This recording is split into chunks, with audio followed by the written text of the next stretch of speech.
நீங்கள் சொன்ன மாதிரியேண்ணே ஒரு சினிமாவில் கூட வந்திருக்குண்ணே. நிழல்கள் நினைக்கிறேண்ணே படம் பேர் சரியாக தெரியல.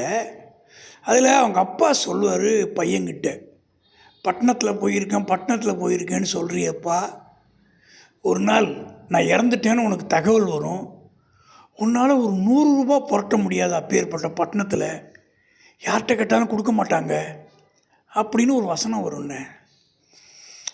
கோபாலு, எதுலேயுமே நீ இதுதான் அப்படின்னு எடுக்க முடியாது, ஒரு அளவீடு சொல்ல முடியாது. அந்த படத்தில் அவருக்கு கிடைக்காம வந்திருக்கு, அது வேறு விஷயம். சில பேர் வாங்கிட்டு போகிறவங்க இருக்காங்க, கேட்டு உதவி பண்ணுறவங்க இருக்காங்க. இந்த உலகம் ஒரு பெரிய உலகம். நமக்கு இதில் புரிஞ்சது கொஞ்சம்தான். மனிதர்கள்ட்ட நீ எந்த அளவுக்கு ஜெயிச்சிருக்கேன்னு ஒரு கணக்கு இருக்குது. அந்த நம்பிக்கை வர்றது அண்ணே புரிகிற மாதிரி சொல்லுங்கண்ணே. கோவாலு, நீ எவ்வளவு இன்ஃப்ளூயன்ஸ் பண்ணுற ஒருத்தரங்கிறத வச்சு தான் ஒரு செயல் நடக்கும். என் நண்பர் ஒரு இடத்துலேருந்து பூட்டு வாங்கிட்டு போய் கடைகளில் விற்பார்.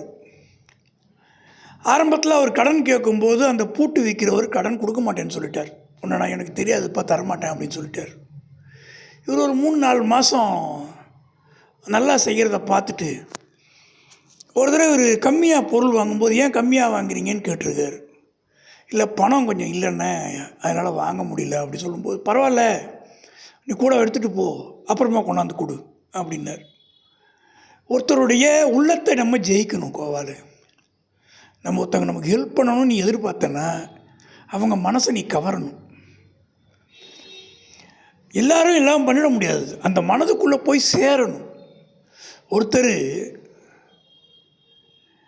சினிமா நடிகர், ஆனால் அந்த படங்களில் அவர் என்ன பண்ணார், நல்லா கவனி, அடுத்தவங்களுக்கு உதவி பண்ணுற மாதிரி, அந்த மாதிரியே அவர் ஒரு கெட்ட பழக்கம் இல்லாத மாதிரி, தான் ஒரு உயர்ந்த சிந்தனை உள்ளவர் அப்படிங்கிற மாதிரி அவருடைய சிந்தனைகளை அப்படியே விதைச்சிக்கிட்டே இருக்க ஒரு நாள் என்னாச்சு, அவர் கட்சி ஆரம்பித்து முதலமைச்சர் ஆனார்.